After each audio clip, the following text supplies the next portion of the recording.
श्री शिवाय नमस्तुभ्यम। हम सबको पता है कि 8 जुलाई को सोमवार का बहुत ही विशेष सा दिन है। ये सोमवार विशेष इसलिए है क्योंकि इस सोमवार को पड़ रही है गुप्त नवरात्रि। साथ ही साथ आज इस वीडियो में हम लोग बात करेंगे पूज्य गुरुजी के आखिरी दिन की कथा में गुरुजी ने रोग मुक्ति के लिए एक स्थान बताया जहां पे शिवलिंग पे हमें हाथ रख देने से अगर हमें ऑपरेशन की जरूरत पड़ रही है या फिर अगर कोई बीमारियां हैं हमारे शरीर में तो सारी खत्म हो जाएंगी। तो सबसे पहले इस पूरी वीडियो में आज की कथा के उपाय की बात करते हैं, उसके बाद हम लोग खाली जगह वाले उपाय की बात करेंगे जो कि सिर्फ और सिर्फ गुप्त नवरात्रि पे करना चाहिए। ठीक है ना। सबसे पहले आज की कथा की बात करते हैं। देखो, जैसे मान लीजिए कि अगर डॉक्टर ने आपको कह दिया कि ऑपरेशन की आपको जरूरत है, आपकी हड्डी खिसक गई है, या फिर आपको मतलब कहने का मतलब है कि अगर आपको ज्वाइंट्स में कहीं पे पेन होता है, जहां पे हड्डियां होती है वहां पे दर्द होता है, क्या करना है, आपको एक लोटा तांबे के लोटे में जल लेके पहुंचना महादेव के शिवलिंग के पास में। ठीक, किसी भी दिन का इंतजार मत करना, किसी भी दिन जाना और चुपचाप फेस रखिएगा उत्तर दिशा नॉर्थ डायरेक्शन,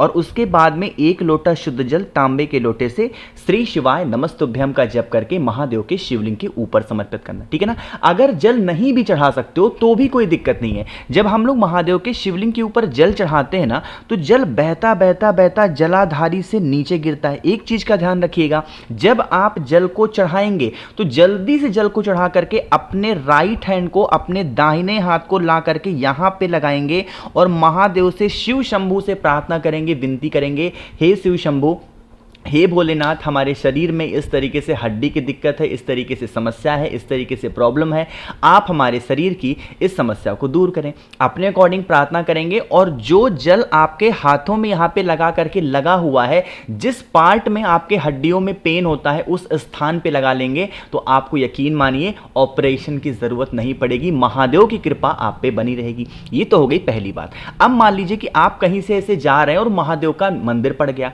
बहुत सारे लोग वहां पे जल चढ़ा रहे हैं, तो आपको जल नहीं चढ़ाना है, आप बस वहां पे चले जाओ और जल, जो कोई भी व्यक्ति जल चढ़ा रहा है, बस आपको अपना हाथ यहां पे लगा कर दे, जो जल आपके हाथों में लगेगा उस स्थान पे लगा लेना जहां पे हड्डियों में पेन होता है। ऐसा आप रेगुलर करना, 2-4 दिन करके देख लीजिएगा, आपकी बॉडी से जो पेन होगा, जो दर्द होगा वो खत्म हो जाएगा। ठीक है ना। खासकर जिन भी मेरे भाई बहन को हड्डियों से संबंधित बीमारियां होंगी वो इस उपाय को तो जरूर करेंगे। ठीक है ना। अब कल से अच्छा दिन क्या ही मिलेगा, एक तो सोमवार का दिन, ऊपर से गुप्त नवरात्रि, तो कर लीजिएगा कल ही। ठीक है ना। तो यहां पे हम लोगों ने बात कर ली है अपने पहले उपाय की। अब हम लोग इस वीडियो में बात करने जा रहे हैं जो खाली जगह वाला उपाय है वो हमें कैसे करना है। काफी सालों के बाद ऐसा संयोग बना है, उपाय को करिएगा। ठीक है ना। देखो, अब सबसे पहले समझते हैं इस खाली जगह वाले उपाय को करोगे तो फायदा क्या होगा। इससे आपकी बरसों पुरानी जो भी इच्छाएं होंगी ना, जो भी विशेष होंगी, वो शिव शंभू भोलेनाथ पूरी जरूर कर देंगे। ठीक है ना। बहुत प्यारा सा उपाय है, समझने की कोशिश करिएगा। जैसे देखो यहाँ पे क्या दिख रहा है, बेलपत्र। तो आपको इस उपाय के लिए एक बेलपत्र की जरूरत है, बहुत ही प्यारी सी सुंदर सी। ठीक है ना। बेलपत्र ले लिया, साथ ही साथ आपको एक शमी के पत्ते की भी जरूरत होगी, एक बेलपत्र और एक शमी का पत्ता। अब ध्यान ये रखना है कि आपको जो तांबे का लोटा लेना है, उस तांबे के लोटे में जल तो भरोगे, साथ ही साथ आपको अपने घर से इसके अंदर गंगा जल भी डालना है। सोमवार के उपाय में गंगा जल का बहुत महत्व है। काफी लोग मैसेज करते हैं, मैं कमेंट भी पढ़ता हूं कि भैया गंगा जल हमारे पास ना हो तो हम क्या करें। तो अगर आप पे घर में किसी भी पवित्र नदी का जल हो तो वो भी इस्तेमाल कर सकते हो, कोई दिक्कत नहीं। ठीक है ना। जल भर लेना और गंगा जल डालना और पहुंच जाना सीधा महादेव के शिवलिंग के पास में। अब मैं आपको समझा दूं मैं कौन से खाली जगह की बातें कर रहा हूं। मैंने आपको कई बार बताया है महादेव का पूरा परिवार शिवलिंग के ऊपर ही विराजमान है, बताया आपको ना मैंने। तो यहां पे 2 जगह होती है। एक स्थान तो यह है जिससे हम लोग बोलते हैं माता का हस्तकमल, पता है आपको, और जो दूसरा स्थान होता है वो यहां से स्टार्ट होता है जिसको हम लोग बोलते हैं जलाधारी। ठीक है ना।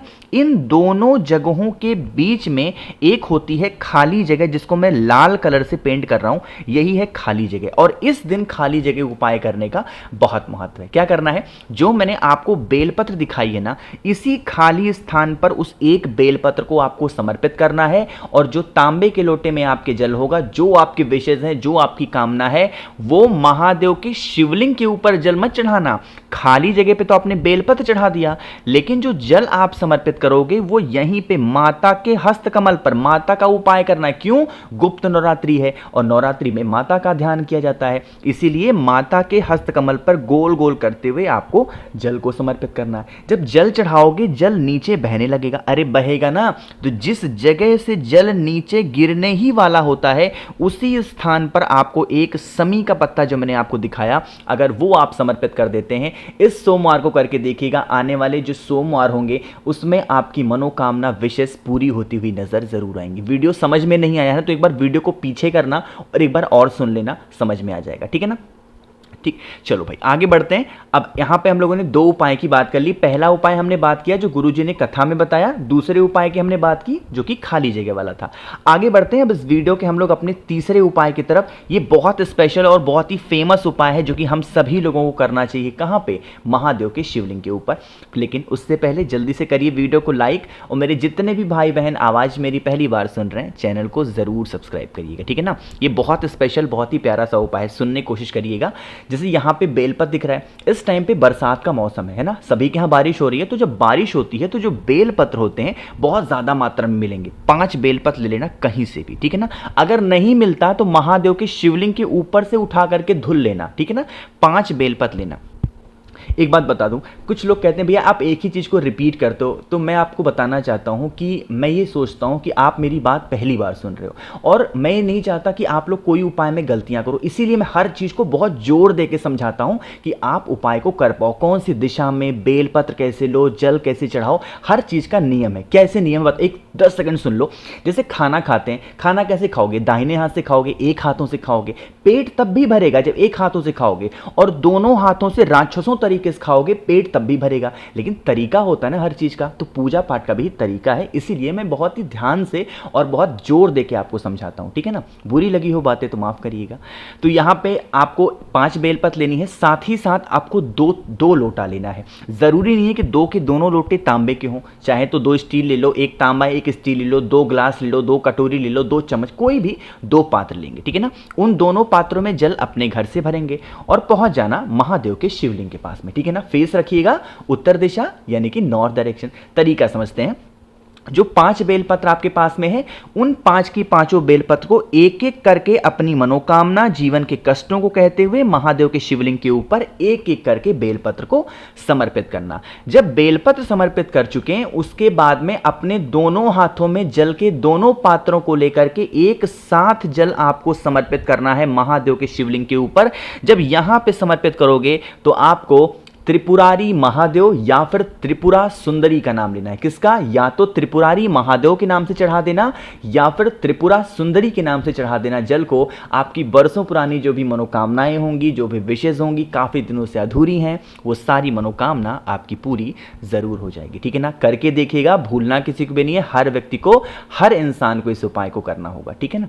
चलो, तो यहां पर हमने बात कर ली है अपने 3 उपाय की। आगे बढ़ते हैं इस वीडियो के सबसे आखिरी और बहुत ही छोटे से उपाय की, जो कि हमारा चौथा उपाय, ठीक है ना। सुनने की कोशिश करिएगा और बहुत ही ध्यान से सुनिएगा इस उपाय को, है ना। जैसे काफी लोग ये कहते हैं भैया हमारे घर में धन संपदा को लेके बहुत दिक्कत है, मां लक्ष्मी की कमी हमारे घर में हमेशा बनी रहती है, हम क्या करें? बहुत आसान उपाय, ठीक है ना। क्या करिएगा? एक बेलपत्र लेना, ठीक, मिल जाएगा हर जगह। साथ ही साथ ले लेना थोड़ा सा लाल चंदन, कहीं पे मिलेगा, घर में होगा लाल चंदन, उसका गाढ़ा सा पेस्ट बनाना लाल चंदन का। उस लाल चंदन को इस बेलपत्र पे एक श्री लिखोगे। श्री किसका नाम है? मां लक्ष्मी का दूसरा नाम क्या है? श्री है। और ये उपाय हम किसके लिए कर रहे हैं? पैसों के लिए, धन संपदा के लिए, इसलिए बेलपत्र पे श्री लिखेंगे, ठीक। इस श्री लिखी हुई बेलपत्र को आपके घर में कोई भी देवी माता की फोटो मूर्ति प्रतिमा हो, किसी भी देवी माता की फोटो मूर्ति प्रतिमा हो, उन्हीं के पास जाकर के इस बेलपत्र को पहले समर्पित करना। सिर्फ एक बेलपत्र श्री लिखी हुई माता के चरणों में। फिर वही बेलपत्र उठाना और एक तांबे के लोटे में जल भर लेना अपने घर से, ठीक है ना। जल भरना और अगर पॉसिबल हो तो गंगा जल भी डाल देना। सभी चीजों को लेके पहुंच जाएंगे महादेव के शिवलिंग के पास में। फेस रखिएगा उत्तर दिशा, नॉर्थ डायरेक्शन। जो श्री लिखी हुई बेलपत्र है अभी उसे नहीं समर्पित करेंगे। पहले एक लोटा शुद्ध जल तांबे के लोटे से श्री शिवाय नमस्तुभ्यम का जप करके महादेव के शिवलिंग के ऊपर चढ़ाना। पहले जल चढ़ाएंगे, उसके बाद में जो आपके पास में श्री लिखी हुई बेलपत्र है वो माता अशोक सुंदरी के स्थान पे अगर आप समर्पित कर देते हैं तो आपके घर में कभी धन को लेकर कमी नहीं हो सकती, कभी भी मां लक्ष्मी की कमी आपके घर में नहीं होगी। हमेशा उनका वास आपके घर में बना हुआ जरूर रहेगा। बहुत छोटा सा, बहुत बहुत आसान सा ही उपाय था, किसी को भूलना नहीं है। और कोई भी चीज़ अगर आपको पूछनी रहा करे, कुछ समझ में ना आया करे ना, तो एक या तो वीडियो को एक बार दोबारा देख लिया करो, और नहीं देखनी है दोबारा, आप मुझसे पूछना ही है तो नीचे कमेंट सेक्शन में पूछा करो। मैं तो पूरी कोशिश करूंगा आप सबको हर बातों को, हर चीज़ों को अच्छे से समझाने की। बाकी वीडियो पसंद आई हो तो लाइक करिएगा, कुछ पूछना है नहीं समझ में नीचे कमेंट सेक्शन में पूछ सकते हैं। मेरे जितने भी भाई बहन आवाज़ मेरी पहली बार सुन रहे हैं, चैनल को ज़रूर सब्सक्राइब करेंगे। श्री शिवाय नमस्तुभ्यं।